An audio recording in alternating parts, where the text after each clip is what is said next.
गलाघाट जिल्लानि बे मैधपुर बाथौ थानसालिनि बे समावहाय दुलाराय बाथौ महासभानि 27 बोसोरसोलिया जथुमा दिनै नैथि साननि जा फिरफ्ला बेखेवनाय हाबाफारि बे फिरफ्ला बेखेवनाय हाबाफारिया जा सोलिगासिनो दं आरो बे फिरफ्ला बेखेवनाय हाबाफारिनि गेजेरजोंनो दिनैनि बे नैथि साननि नैथि हाबाफारि बायदियै जा फिरफ्ला बेखेवनाय हाबाफारि एबा धोरोमनि जाथासे बेखेवनाय बे हाबाफारिया बे समाव सोलिगासिनो आरो जोंनि बे गासैबो नुथायखौ जोंनि केमेरा पार्सन दिनेश बसुमतारिया नोंथांमोननिसिम दिन्थिफुंबाय थानाय जादों। लोगोसे दिनैनि बे 22थि दुलाराय बाथौ महासभानि बे समावहाय जा दोरोङारि आसारखान्थिनि जाथासे बेखेवनाय हाबाफारि बे जाथासे बेखेवनाय हाबाफारिखौ लानानैनो दिनैनि नैथि साननि नैथि हाबाफारि बायदियै बे समावहाय मार्च पास्टनि गेजेरजों जोंनि दुलाराय बाथौ महासभानि मानगोनां आफादगिरि मन्टु मसाहारि बिथांखौ मार्च पास्टनि गेजेरजों बरायगासिनो दङ आरो बरायनायनि उनावनो बिथांमोननि मार्च पास्टनि बिथांमोना जोंनि दुलाराय बाथौ महासभानि मानगोनां आफादगिरि मन्टु मसाहारि बिथांखौ दिनैनि दोरोङारि आसारखान्थिनि जा जाथासे बेखेवनाय हाबाफारि बे हाबाफारिखौ बेखेवगोन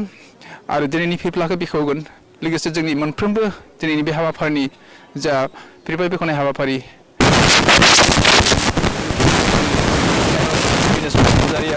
नोंथांमोननि सिगाङाव दिन्थिफुंबाय थानाय जादों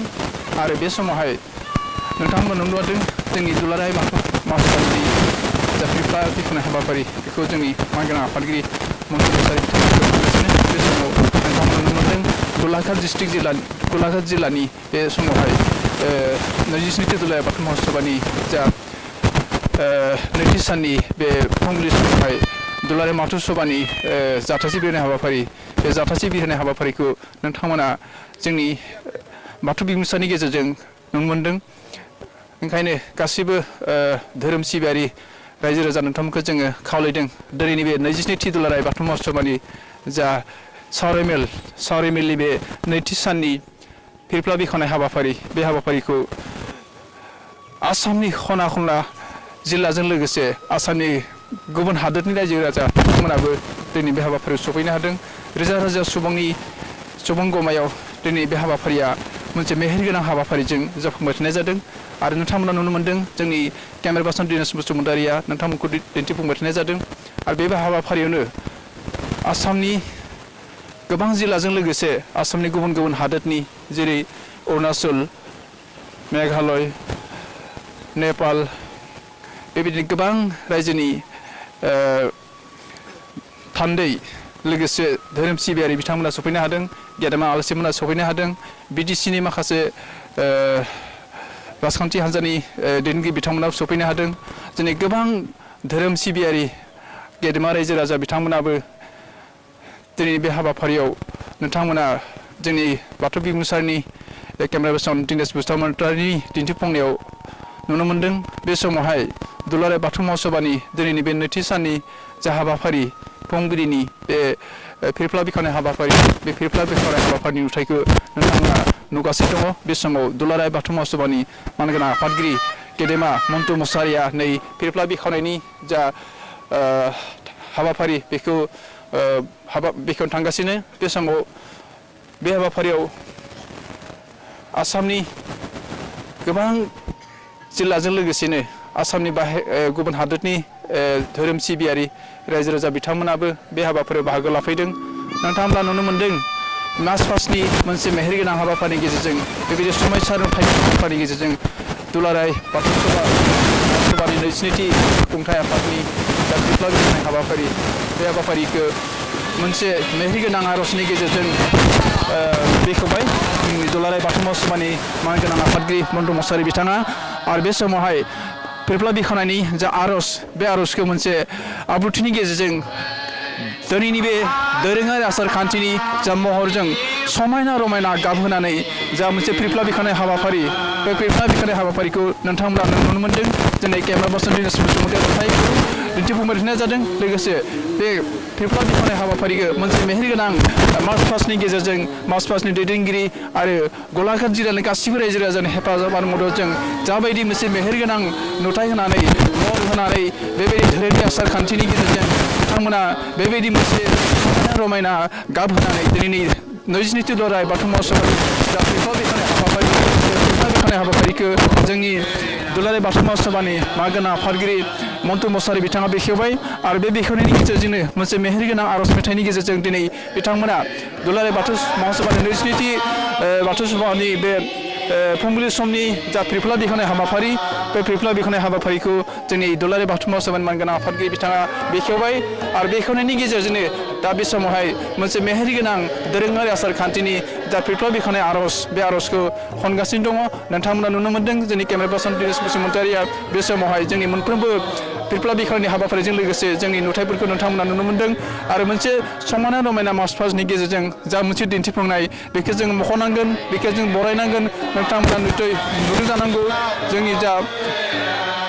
फिरफिला बेखेवनायनि हाबाफारिनि गेजेरजों जा मोनसे दोरोङारि आसार खान्थिनि मेहेरगोनां महर होनानै जाबायदि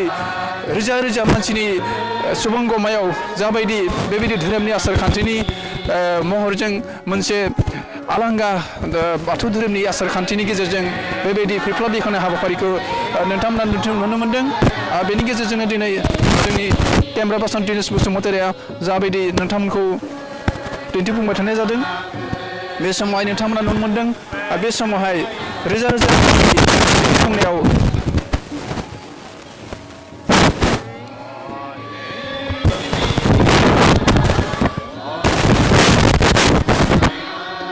दिन्थिफुंनायावहाय जोंनि केमेरा पार्सन दिनेश बसुमतारिया बे समाव नोंथांमोनखौ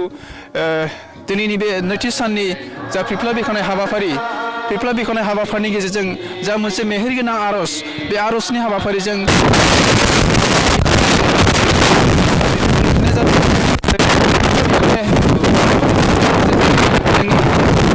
गलाघाट डिस्ट्रिक्टनि बे मेहेरगोनां मार्च पास्ट बे मार्च पास्टनि गेजेरजों दिनैनि जे बेखेवनाय हाबाफारि बे हाबाफारिनि जा नुथाय बे नुथायखौ नोंथांमोना नुनो मोन्दों बाथौ बिबुंसारनि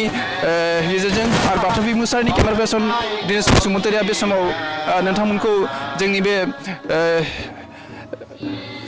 दिनैनि नैथि साननि 22थि दुलाराय बाथौ महोत्सबनि जा दिन्थिफुंनाय जा फिरफिला बेखेवनाय हाबाफारि फिरफिला बेखेवनाय हाबाफारि जाबायदि रोजा रोजा मानसिनि नुजाथिनायावहाय रोजा रोजा मानसिनि धोरोम सिबियारि रायजो राजा बिथांमोननि नुजाथिनायावहाय नोंथांमोना दिनैनि बे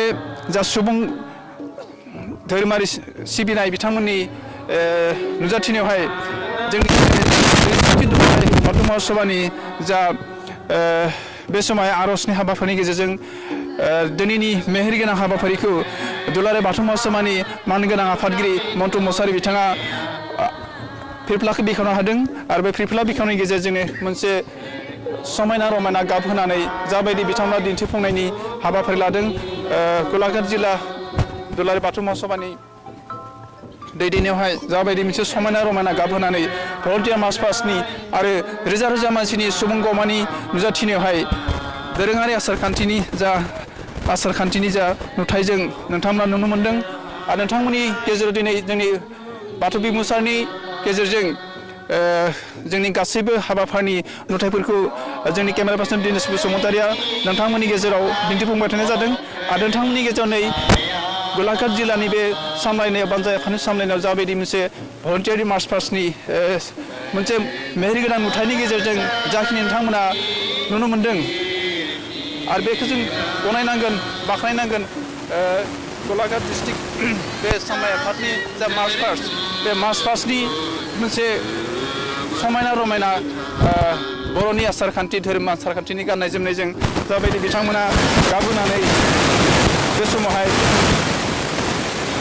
मोनसे दुलाराय बाथौ महोत्सबनि बे समावहाय 22थि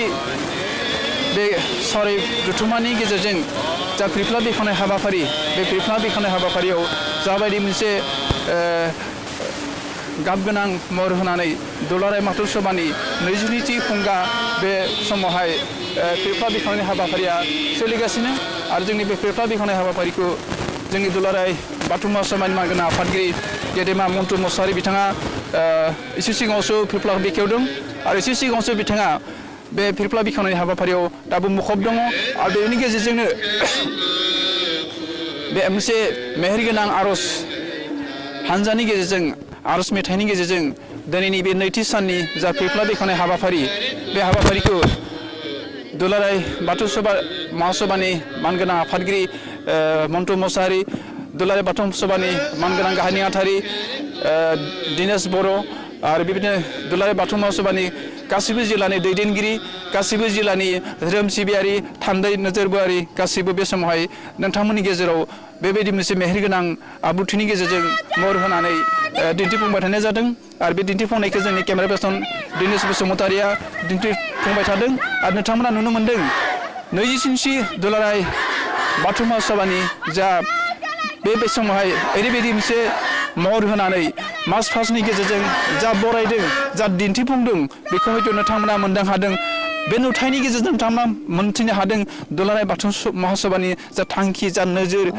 जा मावनो लानाय बिथांमोननि मोनफ्रोमबो थांखि आरो नोजोरा हयथ' जोबोद गिदिर आरो बाख्नायनो